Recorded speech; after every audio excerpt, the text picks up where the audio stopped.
गुरुजी, किसी पर केस करना हो तो किस दिन फाइल करना चाहिए? कृपया मार्गदर्शन करें। केस विल पे करना है कि दिल पे? अगर दिल पे केस करना है तो फिर तो हर सभी मुहूर्त ठीक हैं, और अगर विल पे करना है, मतलब किसी संपत्ति या ऐसी चीज़ है, कोई दुनियादारी की चीज़ है, तो प्राय ऐसा माना गया है कि शनि और मंगल अच्छे दिन होते हैं, क्योंकि दोनों ही न्याय के प्रदाता हैं, और शनि और मंगल की प्रकृतियां बहुत ज़्यादा आपस में मेल खाती हैं बहुत सारी चीज़ों को लेकर के। तो और दोनों के देवता हैं, उन देवताओं के अगर आप पूरे जीवन के कृत्य देखेंगे तो सब न्याय संगत ही हैं। वो कितने बड़े बड़े प्रलोभनों को छोड़ करके वो हमेशा वहाँ खड़े हुए जहाँ न्याय और सत्य की बात हो रही थी, जहाँ धर्म की और मर्यादा की बात हो रही थी, वहाँ वो खड़े मिलेंगे आपको। तो मंगल और शनि इसके लिए उपयुक्त माने गए हैं अगर ऐसा करना ही है। और वैसे तो कोशिश करें, बड़े से बड़े युद्धों के परिणाम भी संध्या ही होती हैं। अपना मन की शांति भंग होती है, पैसा खराब होता है। कहा गया है जब आप कचहरी अदालत में जाते हैं, दो कोट से परमात्मा आपको बचाए, एक सफ़ेद कोट यानी कि चिकित्सक और एक काला कोट यानी कि वकील। अब देखो हमारे पास इसमें वकील भी हैं और डॉक्टर भी हैं, सभी तरह के लोग हैं, पर ऐसा पुराने ज़माने के लोग ऐसी परमात्मा से प्रार्थना करते थे कि मैं दो रंग के कोट वालों से हमारी रक्षा करना, एक सफ़ेद कोट और एक काला कोट। अब पहले बार तो आप अपना न्याय पाने के लिए किसी वकील की शरण में जाते हैं, और फिर उस वकील से छुटकारा पाने के लिए भटकते रहते हैं। वो वकील फिर गुड पे मास्टर अगर आप हैं तो आपका केस नहीं होने देगा ठीक से फाइनल, क्योंकि उसको तो फीस ही मिल रही है। केस ही खत्म हो गया तो क्या होगा, ऐसे डॉक्टर के साथ है। अगर आपको ठीक ही कर दिया तो वो हर महीने जो आप पर्चा बनवाने पहुंचते हो पैसे आने बंद हो जाएंगे। तो इनसे आप बचें और कोशिश करें बुद्धिमत्तापूर्ण सावधानीपूर्वक कार्यों को करें। दूसरा, कुछ चीज़ों को टेकन फॉर ग्रांटेड ना लें, क्योंकि देखिए मुझे परमात्मा ने विद्या में, शिक्षा में, बहुत सी चीज़ों में, मीडिया में और बहुत से कामों में इसलिए प्रशिक्षित होने के लिए भेजा कि मैं समग्र रूपेण आपका एक सोल का कोच बन सकूं, आपकी लाइफ का कोच बन सकूं, आपका रिलीजियसनेस का कोच बन सकूं।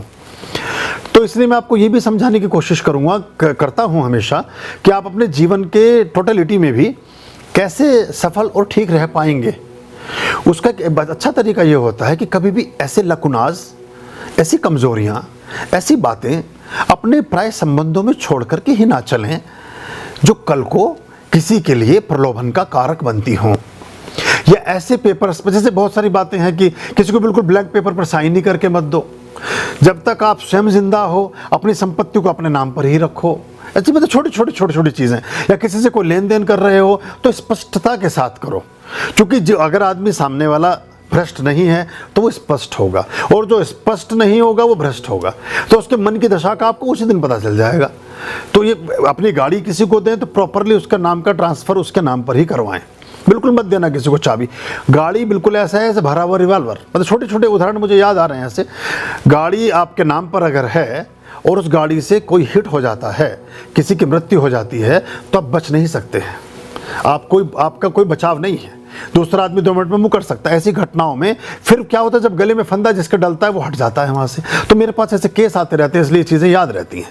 तो कभी भी ऐसी चीज़ ना करें, पहले ही उस व्यक्ति को, या तो वो अधिकतर ड्राइवर है आपका तो एक अलग बात है, और वो इस तरह का है तो ठीक है। लेकिन जैसे कई बार हम किसी को भी, मित्र को कहीं भी 2 महीने 4 महीने, पिछले दिनों एक घटना मेरे पास ऐसी आई। एक बहुत अच्छे व्यक्ति, बहुत बड़े व्यक्ति, कोविड से 10 साल पहले उन्होंने गाड़ी अपनी किसी एक ज़रूरतमंद को ऐसे ही दे दी।